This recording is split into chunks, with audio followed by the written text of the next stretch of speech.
Congratulations, 17 million viewers, World Cup video. But to be frank sir, to be frank మాట్లాడాలంటే ఇప్పుడు టాలీవుడ్కి ప్రభుత్వానికి గొడవ అయితే జరుగుతుంది, ఎక్కువ వీరిద్దరి మధ్య డిస్టెన్స్ ఎక్కువైపోతుంది అనే టాక్ ఎక్కువ వినిపిస్తుంది. ఒక హైడ్రాతో ఎన్కన్వెన్షన్ కూల్చివేసినప్పుడు కానీ, ఆ తర్వాత ఇప్పుడు అల్లు అర్జున్ అరెస్ట్ కానీ. ఎందుకంటే మనం చాలా సందర్భాల్లో చూసాము, ఇలాంటి తొక్కిసలాట్లు చూసాము, కానీ ఎప్పుడు హీరో అరెస్ట్ అవ్వడం కానీ ఇలాంటివి ఎప్పుడు జరగలేదు. కాబట్టి ఇలాంటి కొన్ని అన్నీ కలిపేసి ఏమంటున్నారంటే ఎక్కువగా ఈ టాలీవుడ్కి ప్రభుత్వానికి ఏదో జరుగుతుంది ఇన్నర్గా అనేది ఒకటి ఉంది. మీరేమన్నా చెప్పగలరా దీనికి?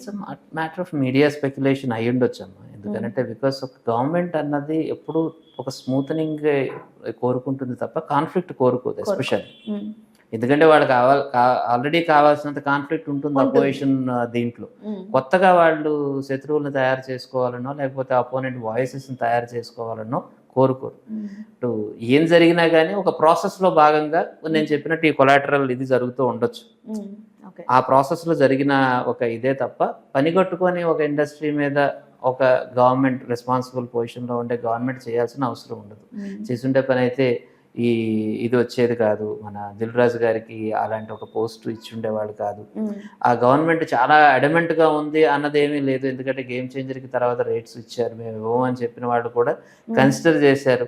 ఒక ఇండస్ట్రీకి అవసరం ఉంది కదా అని కన్సిడర్ చేస్తారు. సో పట్టు విడుపు అనేది ఉంది అన్నదానికి అదొక ఎగ్జాంపుల్. మనకు డైరెక్ట్ పర్సన్ ఎవరైతే రెస్పాన్సిబుల్ వాళ్ళు తప్ప మిగతా అంతా కూడా స్పెక్యులేషన్ లో భాగమే. అంతేనా? సో ఇండస్ట్రీలో ఉన్నారు, ఎంత ఇండస్ట్రీలో ఉన్నా media is not away from industry కదా. Media is equally in to the industry and they know everything. So అటు సైడ్ కూడా పొలిటికల్ సైడ్ ఉన్నారు, ఎక్కువ ఉంది. ఎందుకంటే రెండు సైడ్స్ ఉంటారు వాళ్ళు. పొలిటీషియన్స్ తోటి కలిసి ఉంటారు, అలాగే మీడియా వాడు మన సినిమా వాడితో కూడా కలిసి ఉంటారు. కాబట్టి బీయింగ్ ఏ మీడియా పర్సన్ నాకు తెలిసిన ఇదేమిటి అంటే వీఆర్ వెల్ ఇన్ఫార్మ్డ్. వి అని ఎందుకు అంటున్నానంటే because I'm adding my self as a journalist, not as a film maker. So మనకు ఎక్కువ ఇయర్స్ ఉంటాయి. ఎందుకంటే we go to every different places. ఇప్పుడు సినిమా వాళ్ళు వెళ్ళి ఒక సెక్రటేరియట్లు తిరిగే అవకాశం ఉండకపోవచ్చు. But as a media person you have that right. మీరు ఎవ్రీ మినిస్టర్ని మీరు టచ్ చేయొచ్చు, లేకపోతే ఆ మినిస్టర్ పిఎల్తో మాట్లాడచ్చు, అక్కడ ఏంటి సెన్స్ తీసుకోవచ్చు. ప్రతి ఒక్కరితో కూడా మీరు ఇంటరాక్ట్ అవుతారు. That is an advantage you have. So it's a speculations. Sometimes ఏంటంటే మీడియా బాగా డివైడ్ అయిపోయింది అన్ఫార్చునేట్లీ. రెండు సైడ్స్ ఆఫ్ మీడియాస్ తీసుకుంటున్నారు. ఏది చెప్పినా కానీ ఆ స్టాండ్కి ఎగ్నెస్ట్ గా ఇంకొక స్టాండ్ ఉంటుంది. సో ఇలాగా ఈ టెన్నిస్ జరుగుతూనే ఉంటుంది. అండ్ జనంకి ఎంటర్టైన్మెంట్ కావాలి, ప్రతిదీ ఆడియన్స్కి ఎంటర్టైన్మెంట్. అన్ఫార్చునేట్లీ ఒక మర్డరు, ఒక చావు, ఒక suicide, everything is an entertainment. And ఒక ఫేజ్ ఆఫ్ రీల్. ఇంతకు ముందు 15 minutes ఆఫ్ ఫేమ్ అనేవాళ్ళు, ఇప్పుడు 1 minute ఆఫ్ రీల్ స్పేస్. ఏదన్నా నేను ఉల్టా సీదాగా ఎవరో ఒకరిని తిట్టేస్తే నేను ఒక 2 రోజులు మీడియాలో ఉండొచ్చు, ఒక నిమిషం రీల్లో అనే ఒక మైండ్ సెట్ కి. సో ఎందుకంటే బికాస్ మనం కుంభమేళా లాంటి ఒక గొప్ప ప్లేస్ లో కూడా ఒక చిన్న ట్రివియాని తీసుకొని వచ్చి దాన్ని మనం సెన్సేషనలైజ్ చేయగలం. అవును అవును. పూసలు అమ్ముకునే ఒక అమ్మాయిని తీసుకొచ్చేసి ఒక నైట్ కి నైట్ ఫేమస్ చేసేసి చివరికి తన అందరి ఫోన్లు ఇసిరి కొట్టేసేంత ఇరిటేట్ అయ్యే స్టేజ్ కి తీసుకొచ్చేసారు. That is the greatness and also the curse. ప్రతి దానికి కూడా ఒక ప్లస్ అండ్ మైనస్ ఉంటుంది. సో కొన్నిసార్లు మనం ప్లస్లు కావాలి అనుకుంటున్నప్పుడు కొన్ని మైనస్లు భరించాలి. It's a package. అవును సార్. కుంభమేళాలో కూడా మనం చూస్తే చక్కగా వీళ్ళు చెత్త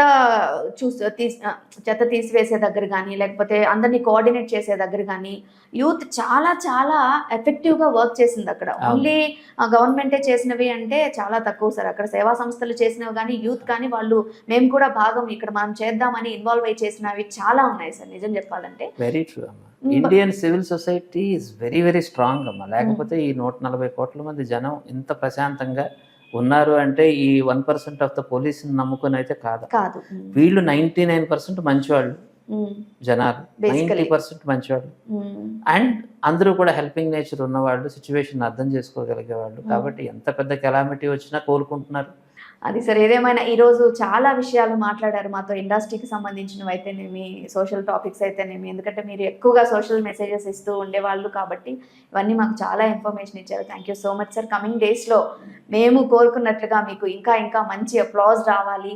వచ్చే కాక్రోచ్ మూవీ ద్వారా మీరు మంచి హిట్ కొట్టాలని మా ఓల్గా వైపు నుంచి హార్ట్లీ కోరుకుంటున్నాం sir. Thank you so much.